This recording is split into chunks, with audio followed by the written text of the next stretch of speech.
Well, thank you. I'm the biologist at Hakalau Forest National Wildlife Refuge on the Big Island of Hawaii.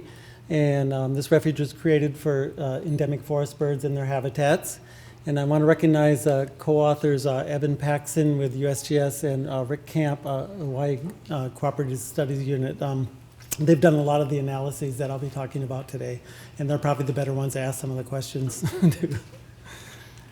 So just to set the stage a little bit, just like the plants in Hawaii, Hawaiian forest birds or Hawaiian birds are in trouble. We really are the extinction capital of the world per capita of species. Of the endemic birds, 81 or so species have gone extinct already. The forest birds the situation is about the same. There's probably 49 species of forest birds that existed.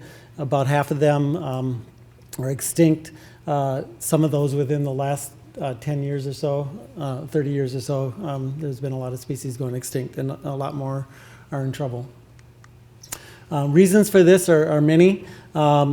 Big one is habitat loss, grazing, logging. Feral pigs create special problems with habitat loss and spread of disease that I'll talk about here in a minute, and invasive plants. There's also, on top of that, many introduced predators. These birds evolved without predators. There are other species that may compete for food resources with the birds. But the big one is introduction of avian disease, avian malaria and pox. There were no mosquitoes historically in Hawaii. They came with the whalers when they were rinsing out their water barrels. And then later, avian pox was introduced with some other species of birds. So Hakalau is at high elevation on Mauna Kea. It's above what we call, or parts of it are above what we call the mosquito line at about 1,500 meters. Above that line, the mosquitoes, it's too cold for them to live and reproduce and for the plasmodium to complete its life cycle. So the situation on the Big Island, Hawaii, is at low elevation. We have plenty of mosquitoes, hardly any native forests left, really none, and no native birds. In mid-elevations, including the lower parts of Hakalau, there are less mosquitoes, but there's still mosquitoes. There's plenty of native forests, but there's very few native birds. And then like at the upper elevations of Hakalau and elsewhere on the island, there's the mosquitoes are not there. You have lots of native forests and lots of native birds. Now with climate change, we're concerned that with warming temperatures, which are occurring faster at high elevation areas in Hawaii, that this mosquito line is going to move up. The mosquitoes are going to come into the area that's currently a refuge for the native birds and may expose them to disease and result in reduced populations even in these existing refuges. So with that in mind, I apologize, I spelled Kauai wrong on this slide, but I'm going to point that out. But with that in mind, in the 70s and 80s, ornithologists got together and said, we don't know a lot about where these birds are and where their habitats are. So there was a statewide Hawaiian forest bird survey on all the main Hawaiian islands except Oahu, which had previously been done, so that's also been surveyed. Just to gather basic information on their distribution, abundance, and limiting factors. So it was in all the native forests above 1,000 meters. Many of these areas had never been visited before. And because of that, several areas were identified as being important for conservation of Hawaii forest birds. And it was no surprise, really, that the birds were most concentrated in areas with native vegetation. So if you look down in the bottom left there, the red is non-native vegetation in Hawaii. And you can see on most of the islands, there's hardly any native vegetation left. But the other colors are native. And then if you look on the larger graph picture, the deeper blue, the more species of Hawaiian forest birds that are there. So no surprise, the highest concentrations are in high elevation native forests, including Hakalau. It's about 33,000 acres on the Hamakua coast of Mauna Kea. This was found to be some of the best remaining forest bird habitat in Hawaii. So once the refuge was created in 1985, we began management, and there's basically these are the things that we do. We build fences, we remove ungulates, pigs, feral pigs, and cattle. We control invasive plants. We have 2 greenhouses on the refuge where we're growing native plants, and then we outplant them. We've planted over 500,000 native plants on the refuge since its creation in the mid-'80s. And I just want to show this demonstrates how well this is working for us. This is a picture of near the upper parts of the refuge, heavily logged and grazed before we acquired it. Basically, no forest bird habitat there, a pasture. And from our efforts, within just a couple decades, it's turned into this. And there are native forest birds in this habitat. You can stand in what used to be a pasture, and now you hear the endangered species singing in those habitats. So within a couple decades, we've been able to get the birds into those habitats. Now I'm going to go a little bit into some of the monitoring that we continue to do. We do annual forest bird surveys on Hakalau. Right in here, there's a set of transects that we monitor the birds every year. The other areas on here are monitored less frequently on other agencies. We do variable circle point counts, 8-minute counts on established transects, done the same ones every year. And from that, we use program distance to estimate abundance of forest birds. And traditionally, we've used regression analysis models, linear regression models to look at the abundance of birds. And you can see on the upper graph that there's quite a bit of variability in those models. And some of that is not biologically real. It couldn't happen. So in these estimates, you have the process variability, the real biological variability, but you also have lots of observation error that's in there. So to deal with that, the most recent analysis that we did of the data, we used space state models. This averages out some of the variabilities, looks at previous surveys and does an averaging on that variability. And you get more of a realistic biological model. You lose some of the precision, but you do have something that reflects probably more realistically what's going on out there. And with that method, you can actually pick any given year and look at the abundance estimate for that year and have some confidence that that really is the abundance. With the linear regression, not so much. So just kind of a simple graph here of the 8 native forest bird species that we have at Hakalau. There's 2 different strata on here. There's the open forest, which is not the pasture lands, but it's actually a forest that was grazed. It was more open underneath. And then the closed forest and the trends of the different species there, including the 3 endangered, the Hawaii kepa, the Hawaii creeper, and the kiapola'au. And you can see, for the most part, there's increasing populations. The gray back and forth arrow means it's stable. Red arrows pointing down mean that the populations are decreasing. So we do have a few of those. And then there's several that are inconclusive. We just don't have the data to actually know what the populations are doing. But a lot of green arrows, which is encouraging. Just a couple other quick slides here to mention other ways that we're using this forest bird survey data. We can model distribution over time. Here's a couple different species, the Hawaii kepa and the elupayo.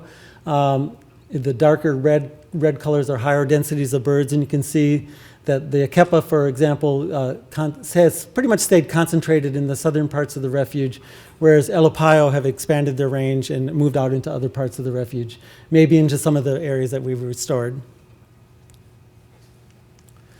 And currently we're looking at how these birds are distributing into these restored areas. This is a science-supported grant that looks at, if you look on the x-axis is time, y is distance from intact forest, and the bigger circles represent density of birds. And you can see, like for the Hawaii yamaki'i and the introduced Japanese white-eye, relatively soon and fair distance from the intact forest, they move in pretty quickly. Where unlike the frugivores, the oma'o and the introduced red-billed leothrix, they don't move in quite as quickly and as far away from the intact forest. So we have some ideas on the trends, but we didn't really know what was driving these trends. So we looked at, we've been looking at some of the vital factors here that might be influencing that. So vital rates. So we started this study in 2012. It's a we're in the fifth and final year of this, collecting demographic data on productivity, survivorship, and movement of the forest birds. All these things would be driving the trends. And so this is we're actually capturing birds with mist nets. So this is allows us to collect a variety of data while we have the birds in hand. So we're looking at survivorship through captures and recaptures of birds, including resighting of color-marked birds. But while we have birds in hand, we can also look at various things on their condition. We can look at the number of juvenile birds that we're catching to get a handle on recruitment. And we have a telemetry portion of this study where we're looking at movements. So, like I said, we're just in the fifth year of this right now, so we have not done a lot of analysis, conclusive analysis yet at this point. But this shows a little bit on the nest monitoring and how, if you look on the x-axis there, over time, the blue bars represent precipitation, and the red line represents failure rates. And you can see it tracks pretty closely. When you have a big rain event, which we'll get occasionally and may get more often with climate change, you have pretty high nest failure rates. So we also have birds that we've put some radio transmitters on. And this is data from an older study, but we're doing similar type stuff now. This was done from airplanes. We now have automated towers that are tracking birds. And this is one species, the EEV. And you can see up in the upper left the breeding area where they were marked.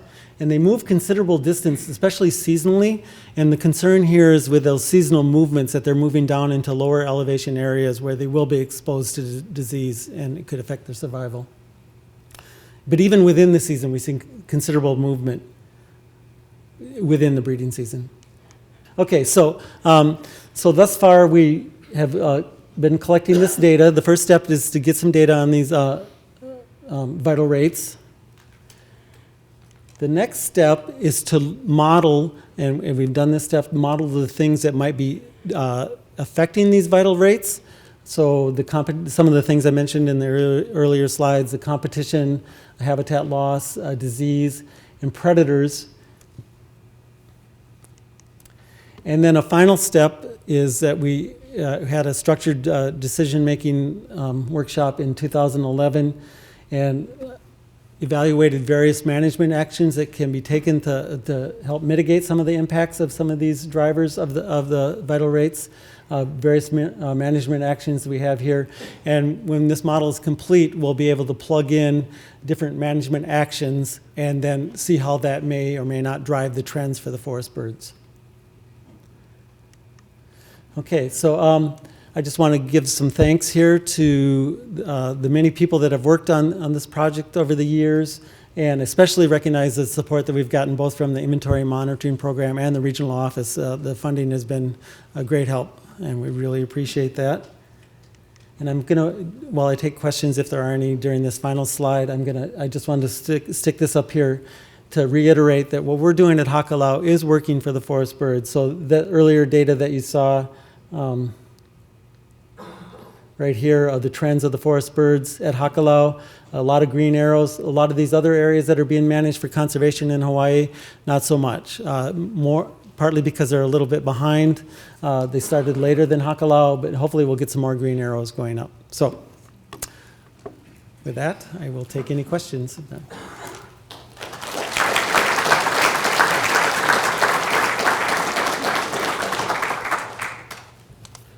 You mentioned a structured decision-making workshop. Uh-huh. I was wondering how productive you felt that was for using that to do management actions and then to put back into your monitoring evaluation. Yeah, so that was actually before I started at the refuge. It was 5 years ago, but still I can comment on that. So I do think that it is very useful. It brought a lot of the experts in the field. A lot of this stuff is things that we're already doing, but I think using these models with those different management actions in there, we can look at evaluate how effective we think they really will be. So I think it was quite useful. Bridget? Steve, can you speak to rapid ohia death and the potential impacts that it could have to Hakalau Forest, please? Yes. Could you? Okay, so the question was if I would comment on rapid ohia death. So to give a little background for you that are not familiar, there's really basically two trees that are the foundation of the ecosystems in Hawaii, koa and ohia. And there's a recently discovered disease that was from an introduced fungus that has been found on only Big Island so far. Mostly in low elevation areas, although it is moving up and right on the boundary of Hakalau, that will kill ohia trees within 2 weeks or so once they get exposed to this fungus. And in the Puna areas, lower elevation area where it started, it's pretty much killed 100% of the trees. And these are basically the foundation of the ecosystem. The birds like iiwi and akepa are really reliant on ohia for food. We're quite concerned about this. Right now, we have an ohia working group that I'm a member of. We're trying to monitor its distribution. We're trying to keep it off other islands. We're trying to keep it from spreading on the Big Island. It does seem to be spreading fairly rapidly. It appears that it's mostly being spread by frass, the droppings of introduced beetles, ambrosia beetles, that will eat the dead or dying trees. It seems like the frass is mostly too heavy, it's sawdust that just basically falls at the base of the tree. But in the last couple of years, we've had an increased number of tropical storms. Last year we had 15, where I think the previous record was 7. Those tropical storms that may be blowing that frass around more and then injuring the trees. That fungus enters the tree through an injury. So it's something we're quite concerned about. There's a lot of people working on it to see if some type of fungicide can be developed. Right now, the solution is to cut the trees down and get them on the ground so that frass is not up in the air blowing around. But any of you that have been to Hakalau, that you know that's not very feasible to go out and cut hundreds of trees down. The one encouraging thing is the species name of ohia is polymorpha. It's got a lot of genetic variability within the species. Maybe there will be some that are resistant that can survive this fungus. We're hoping for that, and we're growing out some to see if there's some resistance. Unfortunately, ohia is a very slow-growing tree, so it's not something that can be tested real rapidly. And we're not going to go back to a mature forest. It'll take hundreds of years to get back to a mature forest. So maybe too much information on all that. But yeah.